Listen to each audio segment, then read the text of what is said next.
Korean ചിക്കൻ്റെ main ingredient ആണ് ഗോജൻജങ് എന്ന് പറഞ്ഞൊരു പേസ്റ്റ്. അപ്പോൾ അതെൻ്റെ കയ്യിലുണ്ടായിരുന്നു, ചിക്കനും എൻ്റെ കയ്യിലുണ്ടായിരുന്നു. അപ്പോൾ എന്തായാലും ഞാൻ ട്രൈ ചെയ്ത് നോക്കാമെന്ന് വിചാരിച്ചു. ഫസ്റ്റ് ടൈം ട്രൈ ചെയ്ത് നോക്കുന്ന വീഡിയോ ആണ്.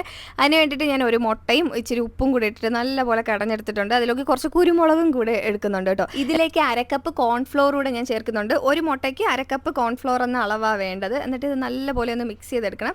എന്നിട്ട് ചിക്കൻ കട്ട് ചെയ്തതിലോട്ട് ഇത് ചേർത്തിട്ട് നല്ലപോലെ ഇതെല്ലാം കൂടെ ഒന്ന് മിക്സ് ചെയ്ത് വെക്കണം. ഈ ചിക്കൻ ഒന്ന് ഫ്രൈ ചെയ്തെടുക്കാൻ വേണ്ടിയിട്ട് ഞാൻ ഒലീവ് ഓയിലാണ് എടുക്കുന്നത്. ഷാലോ ഫ്രൈ ആണ് ചെയ്യുന്നത്. ചെറിയ ചെറിയ പീസസ് ആയിട്ടല്ലേ കട്ട് ചെയ്തെടുക്കുന്നത്. അതുകൊണ്ട് ഷാലോ ഫ്രൈ ചെയ്താൽ മതി, കുഴപ്പമില്ല.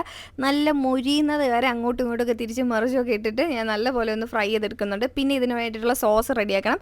വെളുത്തുള്ളിയും ബട്ടറും പിന്നെ സോയ സോസും ഈ ഗോജൻജങ് പേസ്റ്റും പിന്നെ കോൺഫ്ലോറും കലക്കിയത് വെള്ളവും കൂടെ ആഡ് ചെയ്തിട്ട് ഇങ്ങനെ ക്രീമി കൺസിസ്റ്റൻസിയിലാക്കിയിട്ട് നമ്മുടെ ഈ വറുത്ത് വെച്ചേക്കുന്ന ചിക്കനില്ലേ ഇതും കൂടെ ഒന്ന് മിക്സ് ചെയ്തെടുക്കുമ്പോഴത്തേനും നമ്മുടെ Korean style fried chicken ready ആയിട്ടുണ്ട്.